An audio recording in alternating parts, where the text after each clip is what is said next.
بسم اللہ الرحمن الرحیم۔ السلام علیکم ورحمۃ اللہ وبرکاتہ۔ ویورز، میں ہوں حافظ یونس۔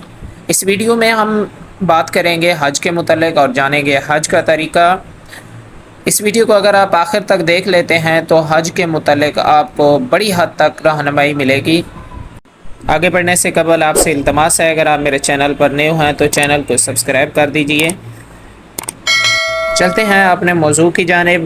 دوستو، حج کی 3 قسمیں ہیں۔ ان میں سب سے پہلی قسم حج افراد ہے، اس پر بات کر لیتے ہیں۔ حج افراد عمومی طور پر ان لوگوں کے لیے ہوتا ہے جو حج کے دنوں میں ہی مکہ کی جانب جاتے ہیں، تو ان کے لیے یہ ہے کہ وہ احرام صرف حج کا باندھیں، عمرہ کی اس میں نیت شامل نہ ہو، اور حج کے خاص ایام تک باندھے رکھیں، اور 10 ذی الحجہ کو رما اور حلق یا قصر کے بعد ہی احرام۔ جبکہ قران یہ ہے کہ عازم میقات سے عمرہ اور حج دونوں کا ایک ساتھ احرام باندھے اور مکہ پہنچ کر عمرہ کے تمام اعمال ادا کرے سوائے حلق یا اور قصر کے، اور احرام کی حالت میں ہی 10 ذی الحجہ تک بالکل اسی طرح رہے جیسے افراد والے رہتے ہیں۔ جبکہ تمتع کی بات کی جائے تو یہ حج وہ ہے کہ عازم میقات سے صرف عمرہ کا احرام باندھے، حج کو اس میں شامل نہ کرے، اور مکہ پہنچ کر عمرہ کے اعمال پورے کرے اور احرام کھول دے، اور 8 ذی الحجہ کو اثر نو حج کا احرام باندھے۔ پاکستان اور انڈیا سے جانے والے حجاج عمومی طور پر حج تمتع ہی ادا کرتے ہیں۔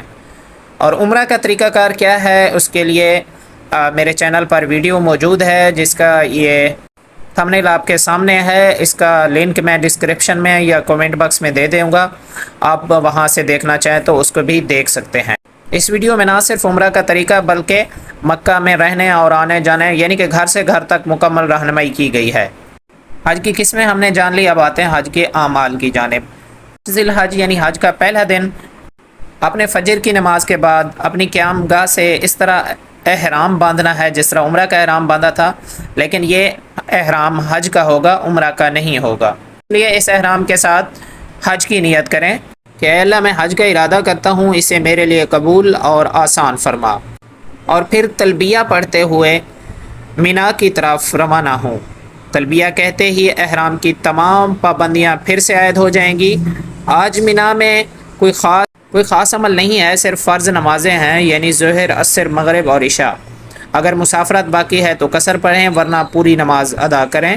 آج کی رات مینا میں ہی گزاریں گے، اور اس کے بعد آ جائے گا حج کا دوسرا دن یعنی کہ 9 ذی الحج۔ 9 ذی الحج کو کرنے کے کام کیا ہیں؟ آج فجر کی نماز ادا کر کے عرفات کے لیے روانہ ہوں گے۔ زوال کے بعد سے لے کر غروب آفتاب تک وہاں ہی ٹھہریں گے۔ حاجیوں کے لیے یہ سب سے اہم دن ہے۔ آج کے دن ہی رسول اللہ صلی اللہ علیہ وسلم نے عرفات کی مسجد نمرہ میں ظہر اور عصر کی نماز ایک ساتھ ظہر کے وقت میں ایک اذان اور 2 اقامت سے ادا کی، لہٰذا اتباع نبوی صلی اللہ علیہ وسلم میں ایسا کرنا بہتر ہے۔ عصر کی نماز کے بعد قبلہ رو کھڑے ہو کر وقوف کریں، اگر طاقت نہ رکھتا ہو، کوئی کمزور ہو تو بیٹھ کر بھی ایسا کر سکتا ہے۔ عرفہ کے خاص اذکار میں 100 مرتبہ چوتھا کلمہ اور 100 مرتبہ قل هو اللہ احد یعنی پوری سورہ اخلاص، اور اسی طرح 100 مرتبہ درود شریف ہیں۔ اسی کو پڑھیں اور خوب دعائیں کریں، اپنے لیے، اپنے گھر والوں کے لیے اور سارے مسلمانوں کے لیے استغفار کریں۔ اپنے گناہوں پر خوب روئیں، ایمان پر خاتمے اور بغیر حساب کتاب کے جنت سے اللہ کا سوال کریں۔ غروب آفتاب تک یہی کیفیت رہے گی، اور اسی دوران کبھی کبھی تلبیہ بھی پڑھتے رہیں۔ غروب کے بعد نماز مغرب پڑھے بغیر مزدلفہ کی طرف روانہ ہوں گے۔ مزدلفہ پہنچ کر ایک اذان اور 2 اقامت سے مغرب اور عشاء کی فرض نمازیں ادا کریں گے، درمیان میں سنت نہ پڑھیں۔ مزدلفہ میں یہ رات گزارنی ہے جو بے حد اہم ہے۔ کچھ آرام کر کے اللہ سے دعائیں اور نماز میں مشغول ہو جائیں۔ اس کے بعد حج کا تیسرا دن یعنی کہ 10 ذی الحج آ جائے گا۔ آج جو ہے نا، فجر کی نماز اول وقت میں پڑھ کر اگر ہو سکے تو مسجد مشعر الحرام جو مزدلفہ کی مسجد ہے کے پاس آ کر تسبیح، ذکر و اذکار اور دعائیں کریں، اور آفتاب طلوع ہونے سے چند منٹ قبل ہی واپس مینا کی جانب سفر کریں۔ یہاں سے کم از کم 70 کنکریاں بھی چن لیں اور ساتھ رکھیں۔ مینا پہنچ کر سب سے پہلے اپنے خیمے میں جائیں، سامان وغیرہ ٹھکانے لگا کر اطمینان ہو لیں، پھر کنکریاں ساتھ لے کر جمرہ عقبہ یعنی کہ بڑے شیطان کے پاس جائیں اور اس کو 7 کنکریاں ایک ایک کر کے ماریں۔ ہر بار تکبیر یعنی اللہ اکبر کہیں اور پہلی کنکری مارتے ہی تلبیہ پڑھنا چھوڑ دیں۔ کنکریاں مارنے کا افضل وقت زوال سے پہلے تک کا ہے، اگر اس کے علاوہ کوئی اسی ٹائم میں مارتے ہیں تو بھی کوئی کراہت نہیں ہے۔ آج کا دوسرا عمل قربانی کرنا ہے اور تیسرا عمل حلق یا قصر ہے۔ قربانی کے بعد حلق یا قصر کرا کے احرام کھول دیں، روزمرہ کے کپڑے پہن لیں۔ حلق یا قصر کے بعد احرام کی ساری پابندیاں ختم ہو جاتی ہیں سوائے میاں بیوی کے خاص تعلق کے۔ اس کے بعد چوتھا عمل ہے آج کے دن کا مکہ واپس جا کر طواف زیارت کرنا، جو فرض ہے۔ یہ طواف اسی طرح ہوگا جیسے عمرہ میں کیا تھا، صرف نیت کا فرق ہوگا، اور طواف کے بعد سعی کرنی ہے۔ طواف اور سعی کے بعد میاں بیوی کا خاص تعلق بھی جائز ہو جاتا ہے، اور طواف زیارت اور سعی سے فارغ ہو کر مینا کی طرف لوٹ جائیں اور رات مینا میں ہی گزاریں۔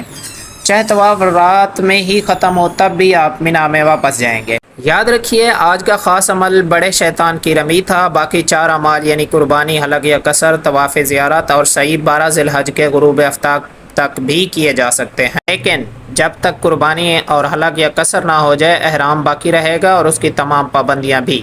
صبح ہو جائے گی یعنی کہ حج کا چوتھا روز اور ذی الحج کا 11 ہوگی آج۔ مینا میں آج تینوں جمروں یعنی کہ چھوٹے شیطانوں کی رمی کرنا ہے۔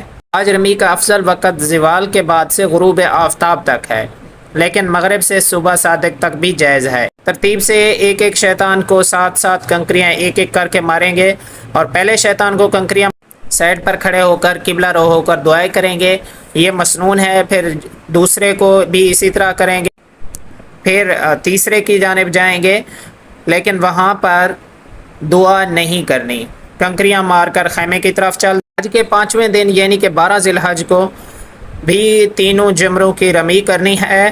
ترتیب اور وقت وہی ہے جو 11 ذی الحج کے دن تھا، لیکن آج غروب آفتاب سے پہلے مینا چھوڑ دیں، نہیں تو 13 ذی الحج کی شام تک قیام مینا میں ضروری ہو جائے گا۔ اگر اب تک آپ نے قربانی، حلق، طواف زیارت اور سعی نہیں کی تو آج غروب آفتاب سے قبل ضرور کر لیں۔ اس کے ساتھ ہی یہ آپ کا حج مکمل ہو جائے گا، اللہ پاک قبول فرمائے۔ صرف ایک عمل یعنی طواف وداع باقی ہے جو مکہ سے روانگی کے دن ضرور کر لیں۔